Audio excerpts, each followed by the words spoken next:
நீங்கள் நடமாடு திரியணும்.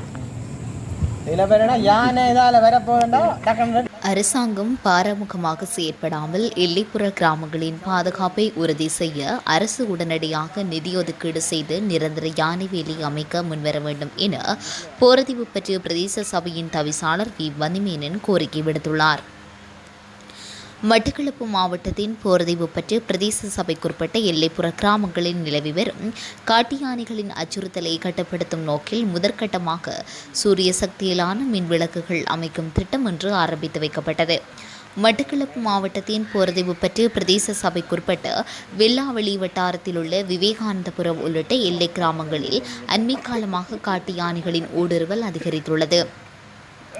இதனால் மக்கள் தமது நாளாந்த வாழ்வாதாரத்தை முன்னெடுக்க முடியாமலும் இரவு நேரங்களில் வீடுகளை விட்டு வெளியே வர முடியாமலும் பெரும் அச்சத்தில் உள்ளனர். குறிப்பாக கடந்த 2/5/2026 அன்று சிறுவனையடியோற்று கிராமத்தில் யானை தாக்குதலுக்கு இலக்காகி தாயொருவர் உயிரிழந்த சம்பவம் அப்பகுதி மக்களிடையே பெரும் சோகத்தையும் ஆத்திரத்தையும் ஏற்படுத்தியுள்ளது. யானை மனித மோதல்களால் ஏற்படும் உயிரிழப்புகள் மற்றும் சொத்து இழப்புகளை தவிர்க்கும் நோக்கில் போரதீவு பற்றி பிரதேச சபையின் தவிசாளர் வி மதிமீரன் அவர்களின் முயற்சியால் இந்த மின்விளக்கு திட்டம் முன்னெடுக்கப்பட்டுள்ளது. மின்சார வசதி இல்லாத மற்றும் யானை நடமாட்டம் அதிகம் காணப்படும் விவேகானந்தபுரம், அம்மன்குளம் போன்ற பகுதிகளில் இந்த சூரிய சக்தி மின்விளக்குகள் பொருத்தப்பட்டன.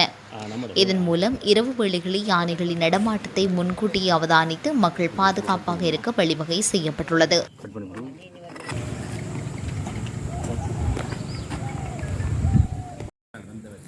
வெள்ளாவளி அம்மங்குளம் என்ற எங்களோட அம்மா 90 வயசு காலமாக வாழ்ந்து வந்த காலத்தில் எங்களுக்கு கரண்ட்டு என்னென்று தெரியாமல் இருந்த இந்த இடத்துல பொறை பெற்று பிறகு தவிசாளர் வந்து எங்களுக்கு மின் குழுமங்களை அமைச்சு தந்ததுக்கு நன்றியை தெரிவித்து கொண்டு எங்களுக்கு இன்னும் ஆணைகளை இதெல்லாம் பாராட்டுகளில் அவங்க ஒரு குழும அமைத்து தந்ததுக்கு நன்றியை தெரிவித்து போரதீவு பற்றி பிரதேச சபை எல்லைக்குட்பட்ட வெள்ளாளி வட்டாரத்தில் இருக்கிற விவேகானந்தபுரத்தில் இருக்கின்ற எல்லைப்புற கிராமமாக காணப்படுற காரணத்தினால யானை தொல்லை அதிகமாக இங்கு காணப்படுகின்றது.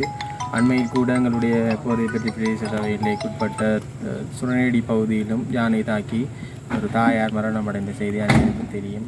அந்த வரை இனிவரும் காலங்களில் அந்த யானை தாக்கங்களை குறைப்பு மூலமாக நாங்கள் போரதீவு பற்றி பிரதேச சபையின் ஊடாக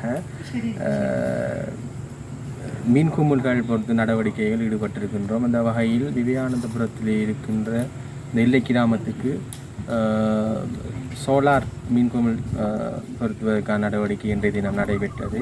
என்னுடன் வெள்ளாவளி இலங்கை தமிழரசு கட்சியினுடைய வெள்ளாவளி வட்டார அமைப்பாளர் பிரதீப் அண்ணனும் எங்களுடைய இந்த பகுதியிலே வாழ்கின்ற அயலவர்கள், இந்த பகுதியிலே வாழ்கின்ற மக்களும் எங்களுடன் சேர்ந்து இந்த திட்டத்தை நாங்கள் இன்றையிலிருந்து ஆரம்பித்திருக்கின்றோம். இந்த ஒவ்வொரு கிராம எல்லைகளிலும் மின்சார வசதி இல்லாத கிராமங்களிலே இப்படியான சோலார் எல்இடி பல்புகளும் நாங்கள் ஊட்டுவதற்கான நடவடிக்கை இனிவரும் காலங்களில் எடுக்க இருக்கின்றோம்.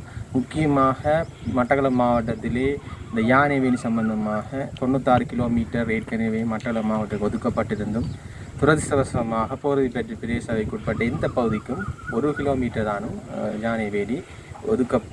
யானை வேலி வராதது ஒரு கவலையான விடயம். நாங்கள் அரசுக்கும் இந்த அமைச்சருக்கும் நாங்கள் சொல்லுகின்ற விடயம் என்னவென்றால், இந்த எல்லைப்புற கிராமங்கள் இந்த யானை தொல்லை அதிகமாக இருக்கிற கிராமங்களுக்கு உங்களுடைய இந்த யானை வேலி ஒதுக்கீட்டிலே அதிக அளவிலான அக்கறை எடுத்து இனிவரும் காலங்களில் என்றாலும் இந்த யானை வேலிக்குரிய அலோகேஷனை செய்தருமாறு நான் கேட்டுக்கொள்கிறேன். ஏனென்றால் தொடர்ந்தும் ஒவ்வொரு நாளும் ஒரு 2 வாரங்களுக்கு ஒருக்கா, 1 மாதத்துக்கு ஒருக்கா உயிர் அநியாயமாக இந்த யானை மனித மோதலே உயிரிழப்பு தான் மனிதர்கள் உயிர் இழந்து கொண்டிருக்கிறோம் என்பதை நான் மிக மனவர்த்தத்துடன் தெரிவித்துக் கொள்கின்றேன்.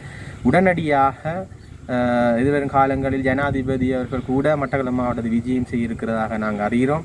அந்த கூட்டங்களிலே நாங்கள் மிக முக்கியமான விடயமாக இதை வலியுறுத்தி கூறுவதற்கு நாங்கள் முயல இருக்கின்றோம். ஏனென்று சொன்னால் எங்களுடைய இலங்கை தமிழரசு கட்சியினுடைய 3 பாராளுமன்ற உறுப்பினர்களும் இது சம்பந்தமாக கதைத்து அந்த இடத்திலே ஒரு தீர்வு ஒன்று பெறுவதன் பொருட்டுத்தான் இந்த உயிரிழப்புகளை நாங்கள் தடுக்கலாம் என்றதை நான் கூறிக்கொண்டு இனிவரும் காலங்கள் அனைத்து வட்டாரங்களுக்கும் இந்த எல்லைப்புறங்கள், இந்த மின்சார வசதி இல்லாத வட்டாரங்களுக்கு இந்த எல்இடி சோலார் பல்புகளை கூட்டுவதற்கான நடவடிக்கை நாங்கள் இன்றையிலிருந்து ஆரம்பித்திருக்கிறோம் என்றதை கூறிக்கொள்ள விரும்புகிறேன்.